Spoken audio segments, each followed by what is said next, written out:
ایک حدیث بخاری میں بڑی مزیدار ہے، بخاری میں، سبحان اللہ۔ اور بخاری شریف قرآن مجید کے بعد امت مسلمہ کے پاس سب سے معتبر کتاب کا نام بخاری شریف ہے۔ نبی پاک صلی اللہ علیہ وسلم نے فرمایا ایک بھائی اپنے بھائی سے قرضہ لینے لگا، ایک دوست اپنے دوست سے پیسے لینے لگا۔ اس نے کہا یار پیسے تو میں دے دیتا ہوں پر کوئی گواہ۔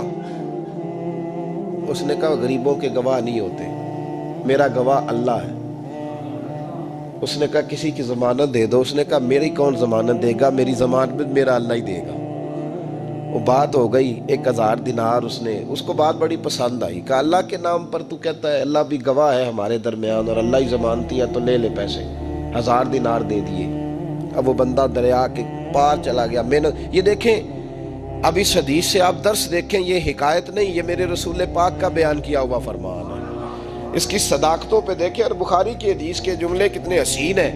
نبی پاک صلی اللہ علیہ وسلم نے فرمایا وہ جس نے پیسے لیے بطور قرضہ، وہ دریا کے پار چلا گیا، محنت مزدوری کرتا رہا۔ جب مقررہ وقت آیا تو اس نے 1000 دینار جو وعدہ کیا تھا کہ فلاں تاریخ کو دے دوں گا، اس تاریخ کو اس نے 1000 دینار لیے اور دریا کے کنارے پہنچ گیا کہ مجھے کشتی ملے تو میں اس تک پہنچاؤں۔ لیکن اس نے اتفاق کہ اس دن کشتی کوئی نہ ملی، بڑا انتظار کیا، کشتی کوئی نہ ملی۔ اس نے ایک لکڑی لی، لکڑی کو اندر سے پھاڑا، موٹی لکڑی ہوتی ہے نا بانس کی طرح، اس کے اندر سوراخ بن جاتا ہے، جگہ بن جاتی ہے۔ اس نے اندر سے اس کی کھدائی کی، اس کے اندر اس نے 1000 دینار رکھا اور ایک رکا رکھا کہ بھائی میں پہنچنا چاہتا تھا لیکن مجھے کشتی نہیں ملی تو میں 1000 دینار رکھ رہا ہوں، جس رب کی ضمانت پر میں نے لیے تھے مجھے امید ہے رب تجھ تک پہنچا دے گا، مجھے امید ہے اللہ پہنچا دے گا تیرے تک، مجھے امید ہے رب پہنچائے گا۔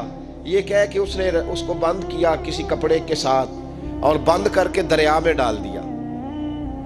اب وہ انتظار کرنے لگا، وہ جو شخص تھا وہ بھی کنارے آیا کہ آج اس کا وعدہ ہے، اس نے آنا ہے۔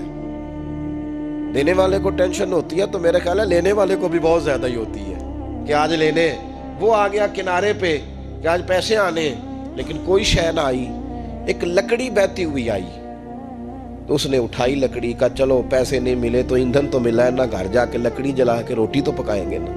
وہ لکڑی اٹھا کے گھر لایا، گھر لا کے جب اس کو چھیلا، توڑنے لگا کہ ٹکڑے کر کے اس سے آگ جلاتا ہوں، اس نے کھولی تو اندر سے رکا بھی نکل آیا اور 1000 دینار بھی نکل آیا۔ رب کریم کا انداز دیکھو کہ دریا کتنا چوڑا ہوتا ہے اور جو کاغذ ہوتا ہے وہ پگھل جاتا ہے دریا کے اندر، لفظ مٹ جاتے ہیں، لیکن ہر چیز کو بحفاظت میرے رب کریم نے پہنچا دیا۔ اس نے جب اس کو کھولا نا تو 1000 دینار بھی نکل آیا، مقررہ وقت پہ اسے پیسے بھی مل گئے، وہ بڑا راضی ہوا۔ اب یہ بندہ آیا کچھ دنوں کے بعد دوبارہ 1000 دینار کا اور بندوبست کر کے لایا، پتہ نہیں اس تک پہنچے کہ کہیں گم ہو گئے۔ 1000 دینار کا اور بندوبست کر کے لایا۔ معصوم آمنہ، حبیب کبریا، سید کون مکان صلی اللہ علیہ وسلم کس حسن کے ساتھ اپنی امت کو حسین اخلاق سکھا رہے ہیں۔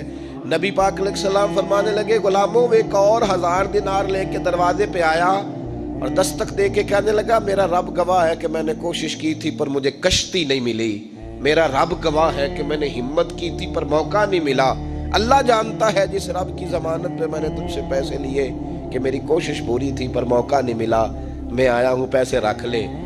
اس نے کہا اگر اللہ تیرے اور میرے درمیان گواہ تھا پھر وہ کریم بھی بڑا ہے، تو نے دریا میں ڈالے تھے تو رب کریم نے باحفاظت مجھے پہنچا بھی دیے اور تیری عزتوں کو اس نے برقرار رکھا ہے، میرے دل میں تیری گویا قدر بڑھ گئی ہے۔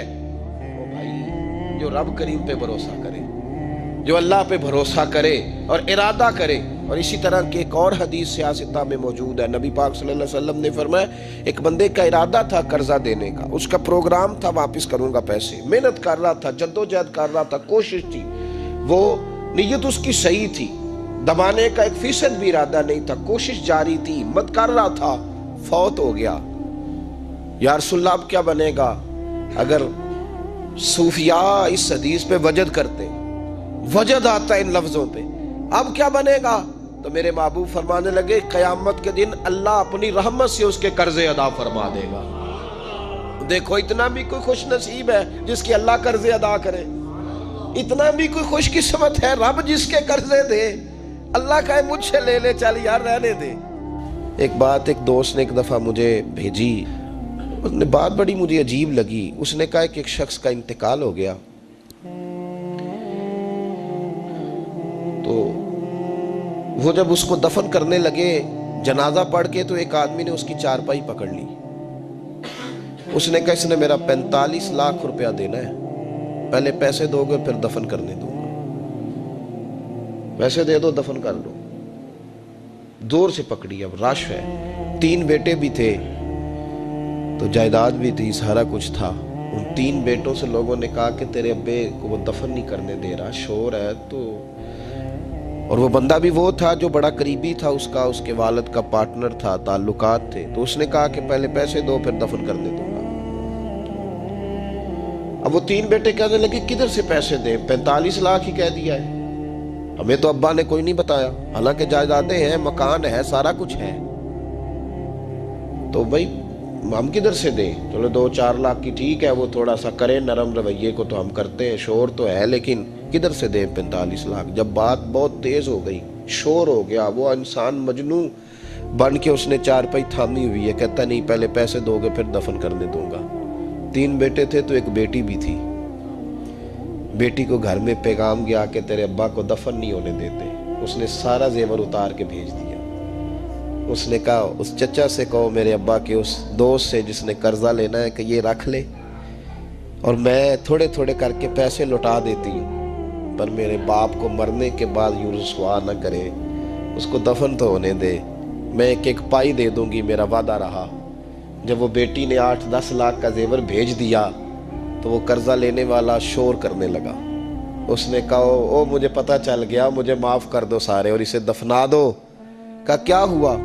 تو وہ کہنے لگا میں نے اس سے 45 لاکھ لینا نہیں تھا، میں نے دینا تھا، تو میں غور کر رہا تھا کہ اگر تو میں نے اعلان کر دیا نا کہ 45 لاکھ میں نے دینا ہے تو 110 نکل آئیں گے وارث کہ مجھے بھی دو مجھے بھی دو، تو میں نے یہ رویہ اس لیے اختیار کیا ہے کہ میں دیکھوں اس کا اصل وارث ہے کون۔ تو اصل وارث وہ بیٹی ہے جس نے اپنے کانوں سے بندے بھی اتار کے بھیج دیے، اور جس نے اپنے وہ شادی والے دن پہننے والے زیورات، پہلی رات کا وہ اس نے زیور بھی سارا اتار کے دے دیا۔ اس نے کہا کہ باپ کا کفن نہ میلا ہو جائے، تو اصل وارث بھی بچی ہے۔ اس نے کہا اس نے مجھے وصیت کی تھی ہر ایک کو نہ دے دینا، میرے اصل وارث کو دینا، تو مجھے اصل وارث مل گیا ہے، اب میں کسی اور کو نہیں دوں گا، اس بیٹی کو دوں گا جس نے باپ کے لیے قربانی دی۔ تو یاد رکھے جنہاں لی تو پاپ کمائے ہو کتھے نہیں تیرے کر دے۔ تو اس لین دین کے معاملات اپنے صاف ستھرے رکھیں، ان کے اندر کسی قسم کی وہ چیز نہ پیدا کریں کہ جو ہمارے لیے بڑی باعث پریشانی بن جائے۔ تو میں یہ سمجھانا چاہ رہا ہوں آپ حضرات کو، اپنے پیر بھائیوں کو، دوستوں کو، کہ کوشش فرمائیں کہ آپ، اور یہ یاد رکھیں وہ میری اماں کبھی کبھی میرے ننہال سے نا کوئی چیز آتی تھی نا بطور تحفہ کے کسی چیز، تو میری اماں کہتی تھی میرے ماموں سے یا میرے نانا سے کہ بس ٹھیک ہے یہ آپ تھوڑا سا دے جائیں باقی لے جائیں، تو کہتے نہیں رکھ لیں۔ تو اماں کہا کرتی تھی کہ اپنے گھر سے بندہ کھائے تو پھر ہی پوری پڑتی ہے، کوئی دے گا تو کیا اس میں کتنی دیر، ایک دن بندہ کھا لے گا۔ وہ کہا کرتی تھی کہ اگر پورا کرنا ہے نا خرچہ تو بندہ اپنی کمائی سے ہی پورا کرے تو پورا ہوتا ہے۔ اگر کسی کے 10,000 سے آپ سمجھتے ہیں کوئی فائدہ ہوگا تو کچھ نہیں ہوتا، آپ کے دست و بازو جو ہمت کر کے لائیں گے اسی سے گزارا ہوگا۔ کسی کا 50,000 رکھ کے کتنا وقت بیت سکتا ہے، 1 لاکھ سے کیا مطلب، کیا بندہ کر سکتا ہے؟ تو سہارے نہ ڈھونڈو، خوددار بنو۔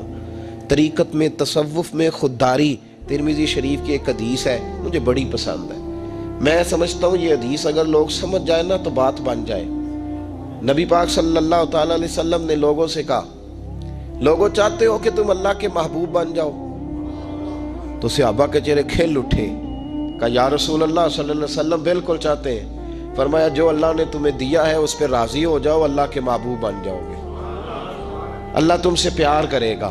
اور پھر فرمایا چاہتے ہو کہ لوگ بھی تم سے پیار کریں؟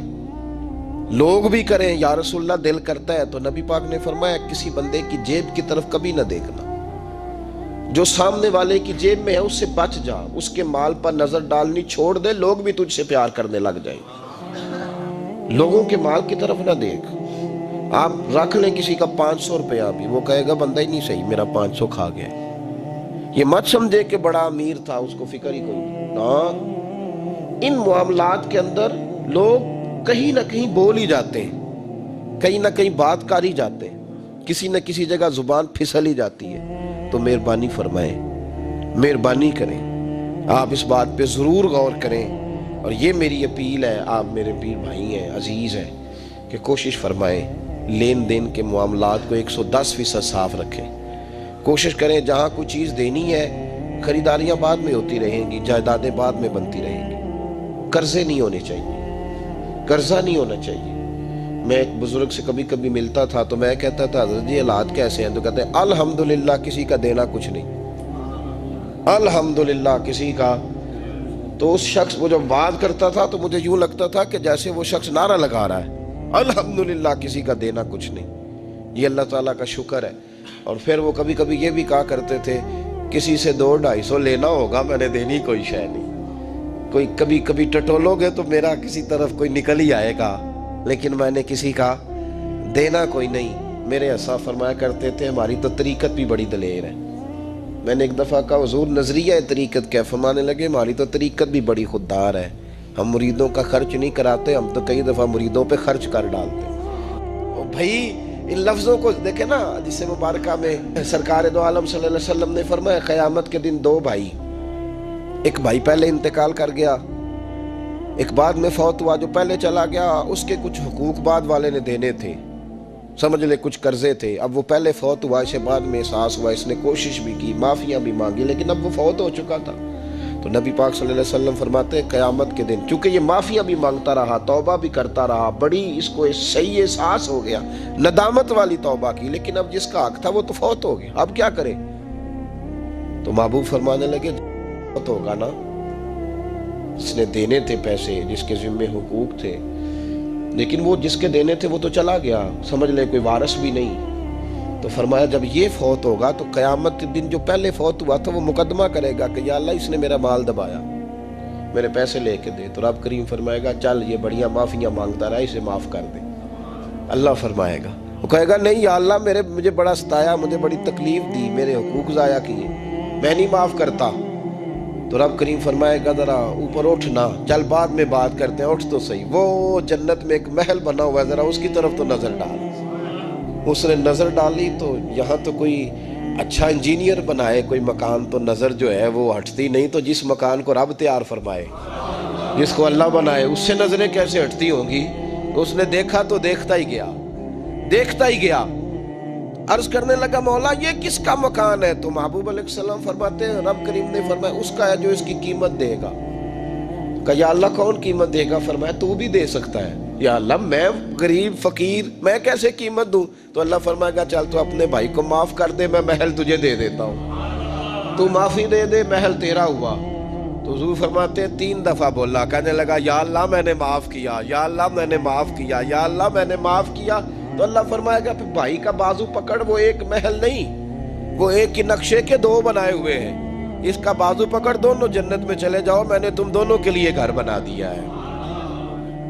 تو اپنے معاملات صحیح کرنے کی کوشش کریں، اپنے معاملات صحیح کریں۔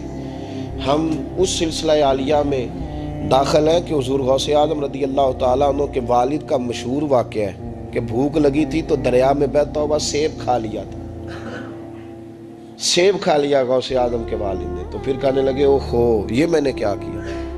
جس سمت سے وہ سیب آیا تھا وہاں جانے لگے، وہاں ایک باغ تھا، پیچھے جا کے ٹہنیاں جھکی ہوئی تھی، یہاں سے سیب آیا۔ باغ کے مالک بھی بزرگ تھے، ان سے جا کے کہا غلطی سے کھا لیا ہے، معافی مل جائے۔ انہوں نے کہا معافی اتنی جلدی نہیں ملتی۔ کیسے ملے گی؟ فرمایا 12 سال مالی بن کے میرے باغ کی نوکری کر۔ تو خدمت کرنے لگے تو حضور غوث اعظم کے نانا جی کہتے ہیں بچہ مجھے بھا گیا، کہنے لگے حضور چلے معاف کر دیں اب۔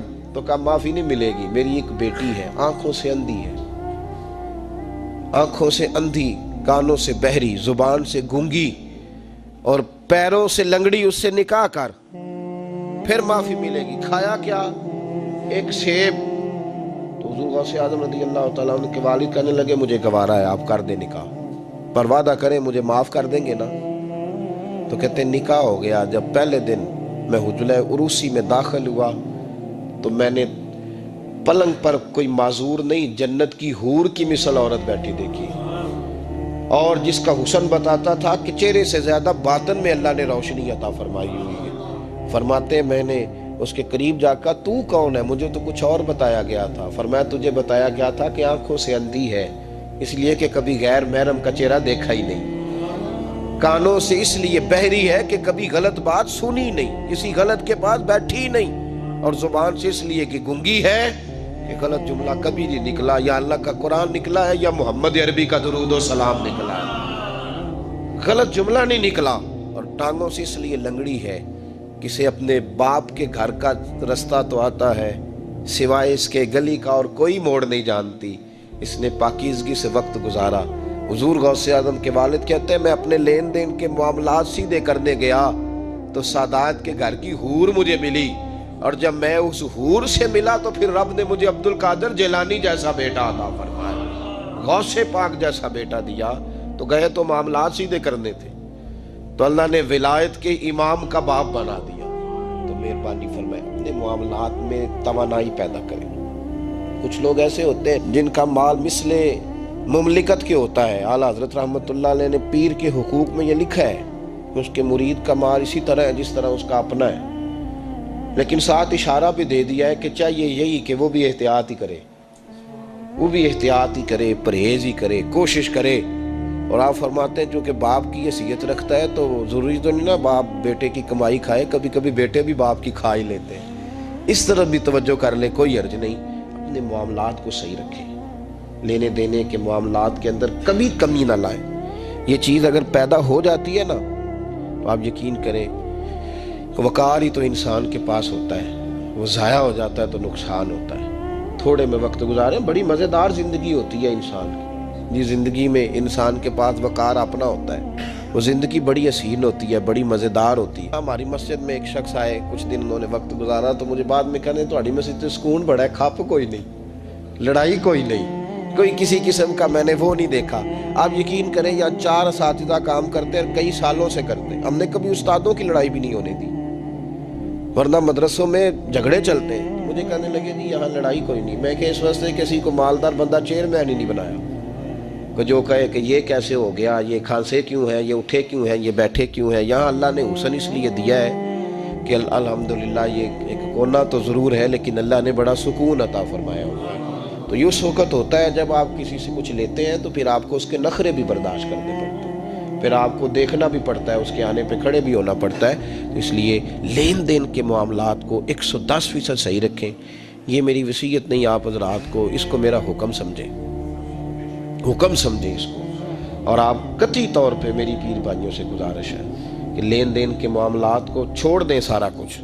اللہ بڑا کریم ہے، ایک کمرے میں بھی انسان کی زندگی بیت سکتی ہے، لیکن لین دین کے معاملات میں 110% اپنے آپ کو صاف رکھیں، اور اپنی وصیت کو ہمیشہ اس میں سستی نہیں کریں، لکھ کے رکھیں کہ کسی کا کیا دینا ہے، موٹے حرفوں کے ساتھ، اور 3 جگہ اس کو لکھ کے رکھیں کہ میں فلاں آدمی کا میرے پاس یہ ہے، اس کو ضرور سنبھال کے رکھیں تاکہ کسی جگہ بھی اگر اللہ تبارک و تعالیٰ فضل کرے کوئی ایسا موقع آتا ہے تو ہم صاف ستھرے ہوں۔ بڑی تیزی کے ساتھ لوگوں کے مزاج سخت ہوئے ہیں، ایک کلچر کو فروغ دیا گیا ہے کہ جس کی لاٹھی اس کی بھینس۔